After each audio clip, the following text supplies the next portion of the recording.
कुठल्याही आघाडीला, तर मग ते सगळ्यात जो मोठा पक्ष असेल विधानसभेमध्ये, ज्याला सर्वात जास्त जागा आलेल्या असतील, तर त्याला ते बोलवतील सरकार स्थापनेसाठी. तो जर करू शकला नाही तर त्याच्यानंतरचा संख्याबळानुसार जो कोणी पक्ष असेल त्याला बोलवतील.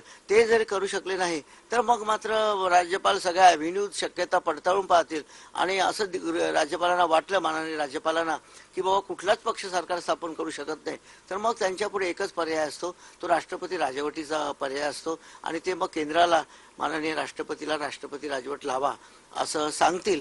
आणि त्या दरम्यान मग ते प्रत्येक पक्ष काय काय अलायन्स करून, आघाड्या करून सरकार स्थापनेचं होऊ शकतं का या संदर्भात प्रयत्न करतील.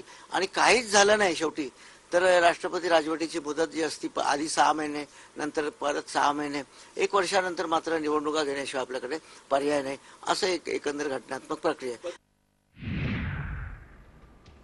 तर महाविकास आघाडीला 160हून अधिक जागा मिळणार आहे आणि त्यामुळे राज्यपालांना महाविकास आघाडीला सत्ता स्थापनेची संधी द्यावी लागणार आहे असं संजय राऊत म्हणत आहेत.